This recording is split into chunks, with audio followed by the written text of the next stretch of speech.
Live video के माध्यम से अपने सब तक कल हम सेहो एकटा गीत पहुंचलौ रहे।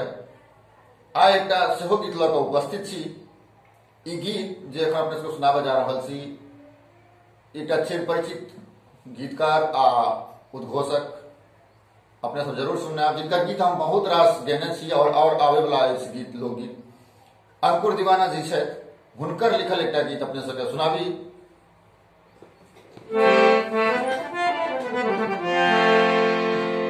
गीत के भाव से जे मिथिलांचलक एकटा परदेसी जे परदेश में छथिन, लॉकडाउन भए गेल से ओ घर नहीं आबि सकै छथिन, ओ ओतऽ से अपन पत्नी के संदेश दै छै, अपन पत्नी के लिखै छथिन ओतऽ से।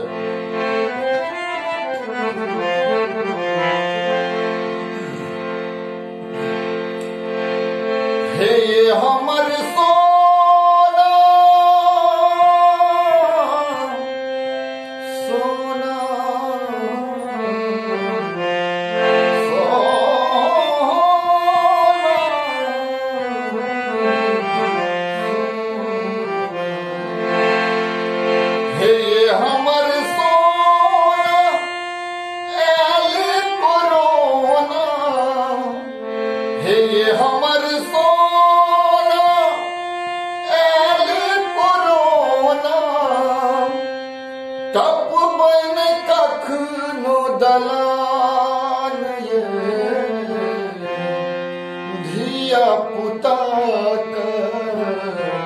जतन सो रखबै, धिया पुता के जतन सो रखबै, राखब बाबू के ध्यान,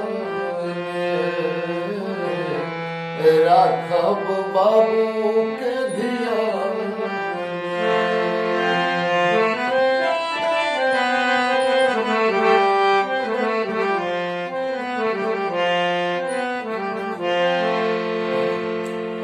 त्राही मांग चल ई भर जग में, रही दूर कोना टिस उठ रग रग में।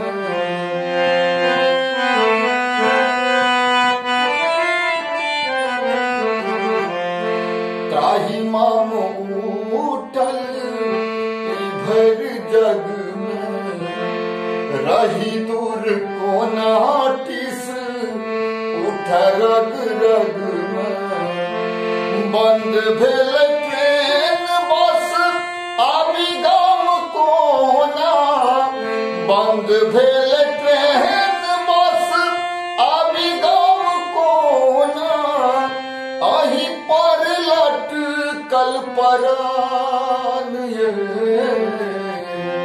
धिया पुता के जतन सो रखब, धिया पुता के घर में राखब, राखब बाबू के ध्यान।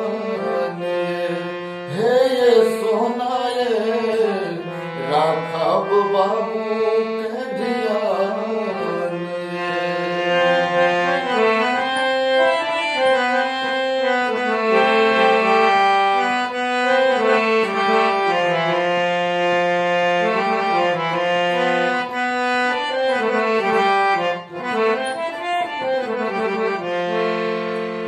दिल के पड़ोसिया केहन बीमारी, सगरो फैलल छै ई महामारी।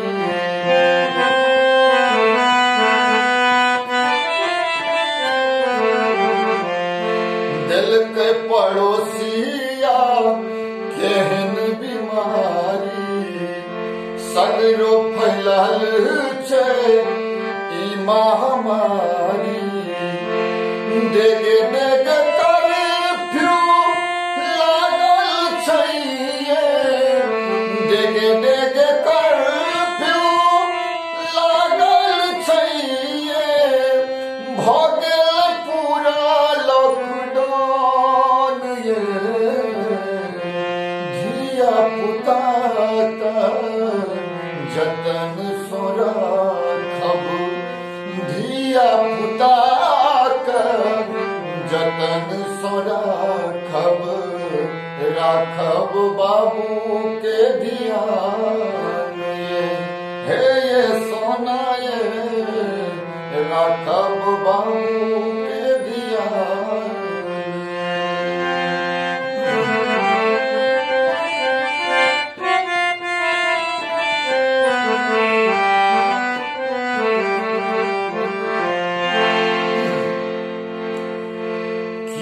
न जने छे अब के जीते अंकुर दीवाना कहे भेंट को न हेते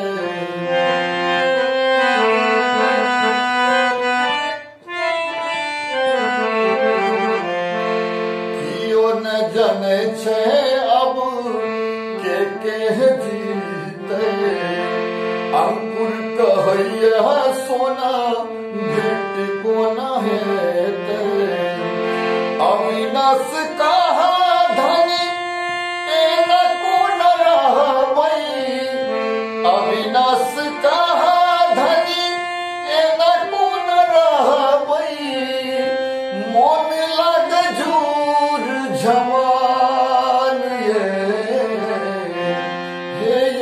सोना रहब कोना हे ये सोना रहब कोना राखब बाबू के धन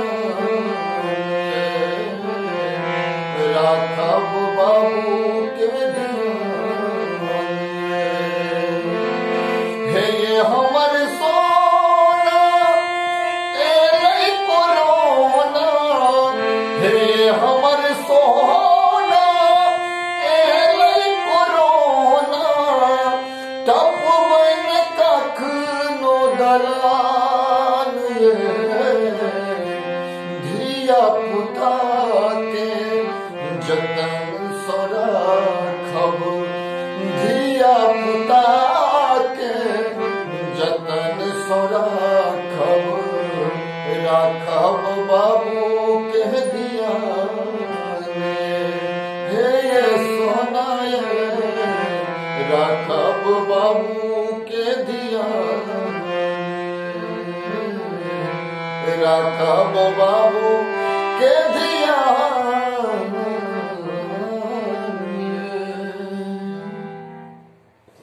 प्रणाम सब गोटे के सुनवा के लेल धन्यवाद।